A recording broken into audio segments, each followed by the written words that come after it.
200 ఇచ్చిండు, ఈయన 200 ఇచ్చిండు అని మనం చూస్తున్నాం. కానీ మనకెవరైతే మనకు హెల్ప్ చేసి సహాయం చేస్తున్నారు అనేది చూస్తలేదు. అదే నేను ఎగ్జాంపుల్ చెప్తా. రాకేష్ రెడ్డి గెలిచిండు బీజేపీ, మన మామిడిపల్లిలో నొడలో వాగుతున్నాడు. నా కొడుకు వికలాంగుడు, 98% చదవడం ఉన్నది, సర్టిఫికేట్ తో 4 ఏళ్లతో తిరుగుతున్నాడు. ఒక పెన్షన్ చేయలేని ఎమ్మెల్యే మనకు అవసరమా? నాలాంటి తల్లిదండ్రులు ఇక్కడ ఎంతో మంది ఉన్నారు. అట్లాంటి తల్లులు ఎంతమంది బాధపడుతున్నారు చెప్పండి. బీఆర్ఎస్ వాళ్ళు ఉన్నారు. ఎవరు? జీవన్ రెడ్డి నా బాబుని తీసుకొని నేను ఇట్లా సంఖ్యలో ఎత్తుకొని పోతే ఏం పిల్లాన్ని పట్టుకొని డ్రామాలు చేస్తున్నావు అన్న ఎమ్మెల్యే మనకు అవసరమా? ఆ పార్టీలు మనకు అవసరమా? వినయంగా దగ్గరికి వెళ్ళినా నా బాబుని తీసుకొని చూడండి, ఓడిపోయినా కూడా చెల్లె నేను నీకు అండగున్నా, నీకు ఇల్లు ఇస్తా, నీ కొడుకు పెన్షన్ చేస్తా అన్నాడు. ఈ రోజు నేను ఎందుకు నిలబడ్డా అంటే అన్న గురించి నేను గొప్పతనం చెప్పడం కాదు, ఎవరైతే మనకు నిజాయితీగా ఉన్నారో వాళ్ళని గెలిపించుకోవాలి. కానీ 200 ఇచ్చి 300 ఇచ్చి కొట్టడాలని నమ్మరాదు. అర్థమవుతుందా? వినయంగా గెలవకపోవచ్చు, కానీ ఈ రోజు ఏ ఇంటికైనా మోడీ ఇంటి అని రాస్తుందా? చెప్పండి, మోడీ ఇంటి రాస్తుందా? టీఆర్ఎస్ ఇల్లు రాస్తుందా? ఎక్కడైనా ఇంద్రమ్మ ఇంట్లో ఉందా? ఏముంది? ఇంద్రమ్మ ఇంట్లోనే ఉంది. ఆ ఇంద్రమ్మ ఎక్కడి నుండి వచ్చింది? మన కాంగ్రెస్ ఫస్ట్, అన్ని తర్వాత. కాబట్టి మన ఓటు ప్రతి ఒక్కరు కూడా ఎవ్వరు కూడా డబ్బులకు అమ్ముడు పోవద్దమ్మా.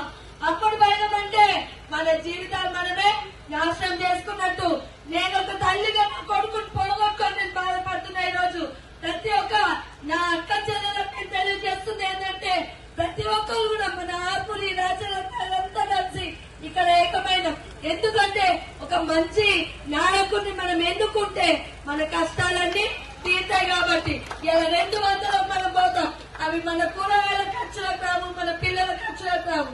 కానీ ఏ రోజైనా మనకు నిజాయితీ గల నాయకుడు కావాలి, నిజాయితీ గల మనిషి కావాలి. అర్థమవుతుందా? 4 ఘోషిస్తా అన్నాడు, సంపేపిస్తా అన్నాడు. ఎందుకు? ఒక ఎమ్మెల్యేగా నువ్వేం చేస్తావు? ఒక ఎమ్మెల్యేగా రాజీనామాకి నువ్వు వచ్చినావా?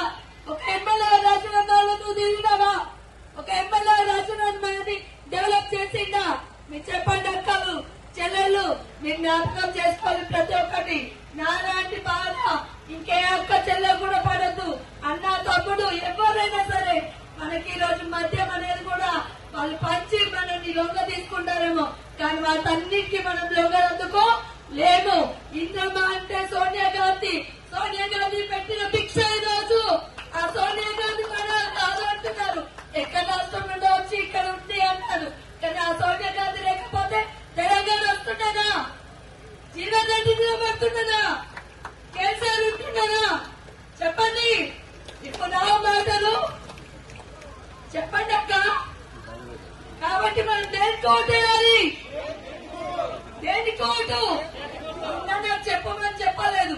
ఇది నా గుండెలో ఉన్న బాధ, నా కన్నీటి నా కథ. కాబట్టి నేను చెప్పుకుంటున్నా. తెలుసా, నా కన్నీటి కథ ఇది. మీ అందరికి ఈ కథ ఒక నిదర్శనంగా ఉండాలి. ప్రతి ఒక్క ఓటుకు ఇది నిదర్శనంగా ఉండాలని ప్రతి ఒక్కరు కూడా చేకూర్తుకేసి మనమంతా కూడా నిజాయితీ గల నాయకులను ఎంచుకుందాం.